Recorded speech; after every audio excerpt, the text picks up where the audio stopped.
favorite Pimp C moment is when I met him in the Sharptown Mall. I was walking through the Sharptown Mall and I seen this light-skinned guy. He had a mink coat on, some mink shoes. And I had the coat already. I never had the shoes. I said, man, those some cold shoes. He said, yeah, that's a cold coat. And we just got to chopping it up. And next thing I know, he was like, man, is you Pimpin' Ken? I looked at him and said, you Pimp C? Pimp C? He said, yes, I'm Pimp C. And that's how we got cool. That day we ended up kicking it all day. And I went to his mama house, you know what I'm saying? I fell asleep on his mama couch. I showed him some of the movies that we was looking at and things like that. And from that point on, he took me straight to the studio and we was chopping it up. And that was one of my favorite moments to me, the icon in the ghetto mall, Sharptown Mall. Everybody that's from Houston, Texas know what I'm talking about.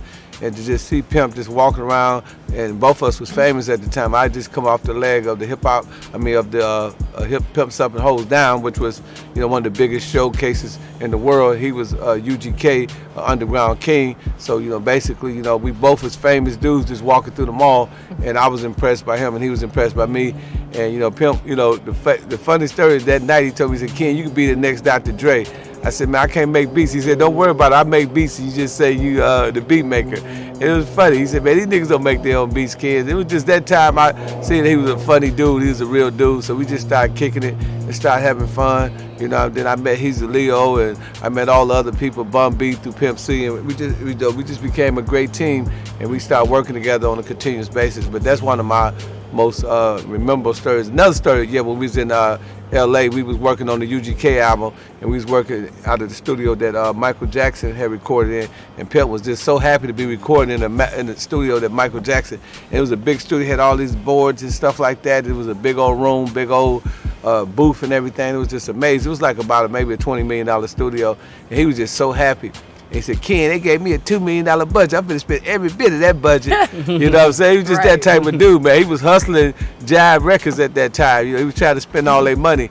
And, you know, of course, you know, he looked out for me. And that's the day that he said, Ken, go in the booth. You know what I'm saying? He said, I got a little bag for you. So, you know, I would have did it for free, but that's my man Pimp C. You know, he always try to make sure I have something. So he threw me a little money. I went in the booth, you know, and I just got to talking. It was a one take, and I really didn't want to, you know, use that take. But he said, now come on out, man, that's good, Pimp, that's good. And if you hear the actual song is on the UGK, it's called Two Type of Bitches. If you hear me say, y'all do what y'all want to do with it. Chop this up.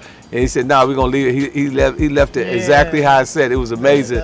So that was an interesting story with me and Pimp C, you know, and you know, another time while we was the same thing, we was in LA and we stayed at the Beverly Hills Hotel. So Wycliffe, I think it's Wycliffe John, the dude that, you know, the dude from Haiti, he came out of the hotel, and Pimp C looked at me and said, ain't that a bitch? He said, man, we stayed in the same hotel as Wycliffe John. We made it, kid. You know, it was funny, man. It was just that kind of stuff, man. And so Pimp was ordered all the food. He said, kid, order all the food. So we just trying to eat it to that Jive budget, right? We was spending all their money. It was funny, man. It was like, you know, we was hustling the record label. So that was a fun time.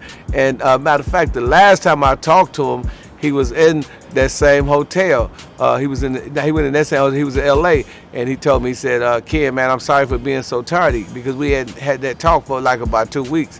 And he said, man, I'm sorry for being tardy because we ain't talked in a while. And then, you know, a few days later, you know, I heard some unfortunate information. A total, me and Pimp C had to do about 4 or 5 songs. I did a few of them there for Rap-A-Lot for Jay Prince. I did a few of them that, you know, I did through Pimp label. Then the last one was through UGK Records. So we got about 5 songs together. You know, we done been in several videos together. You know, Pimp would always, you know, call me when there was a video. You know, he used to call me. He used to come get my bins all the time, the compressor. Most of y'all don't know what a compressor is, but it's an SL55. It's a special Benz that got 200 on the dash. It's one of the few Benzes that got 200 dash. So he used to come and get my SL55, and he used to leave me with the gray Bentley, and we'd ride around, you know, Texas, Houston with it. Then he also had a condo on Westheimer. You know, we used to go there. You know, he went in Port Arthur, he'd come there, and he just let me and Paper Chase and all the players, you know, D Jones, we all come over there and just chill with him. You know what I mean? It was like he was a real cool dude, you know what I'm saying? So, you know, we make music there. So we probably made total about 10 albums, but I actually went on about 5 albums that sold millions and millions and millions and millions of records. A brother out of Kentucky called me one time, a brother named Don Fetty, and he was like, say, man, how much can you call Pimp C and see how much, you know, he'll charge me for a feature or an appearance. So Pimp C charged him $25,000. So I got the 25,000 from Don Fetty, and I gave the money to Pimp C. And Pimp C called me the next day. He said, "Man, Ken, come get your money." You know what I'm saying? I said, "Man, I ain't in Houston, man. I'm in Milwaukee right now." He said, "Well, I'm gonna send it to you, Western. You send me 2,500." You know what I'm saying? I mean, that was the first time that we did. He gave me 2,500, and then another brother named D Jones. He called. He wanted to do a mini tour. So D Jones, my man out of Nashville, Tennessee. You know what I'm saying? We ended up doing the tour, and I ended up making about $10,000 out that deal because D spent a lot of money. You know, he booked him for a few things, you know what I'm saying? Then at that point, Pimp C said, "Kid, man, you might as well manage me." Then my man Gino down in Mississippi got him, and then a lot of people in Milwaukee started booking him. And then my man Big L out of Milwaukee, all of them just started calling me, and I just started hooking Pimp C up with all the brothers and stuff like that. And at that time, I became his default manager. You know, altogether, I probably made about $300,000 with Pimp C. A lot of people don't know, but I'm gonna say this because, you know, Hezeleo, you know what I'm talking about. Well, so D Jones, Pimp C, and myself, we had a movie deal. And if you look at my documentary where it says me and Pimpin got about 5 movies coming out.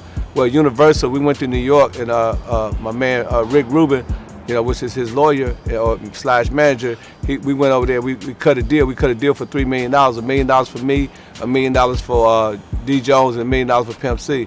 The ironic thing about the day, D Jones ended up going to the feds. He caught a federal case, and they tried to say he had some keys, but he didn't. You know, he beat that case, and then Pimp died right after that. So that deal was squashed. You know, so, you know, I mean, you know, we was doing a lot of business together. You know, me and Pimp C. You know, we made a lot of money. You know, if you look at my DVD, he said me and Pimp and Ken rap hustle. So what that meant was Pimp C would, you know, he would allow me to call brothers and stuff in the streets, you know, dudes that I know from the hood. And what I would do is I would like say, "Hey man, Pimp said if you got 16, that's 16 bars for 16,000. If you got 8,000, you can get 8 bars, and for 4,000, you get 4 bars." So he said that's an eighth, a 4 in the hole. You know what I'm saying? So, you know, Pimp was just that crazy. That's what he said when he talked about, you know, did he talk about that in my movie? So y'all know I'm not, you know, just making this up. This is real facts.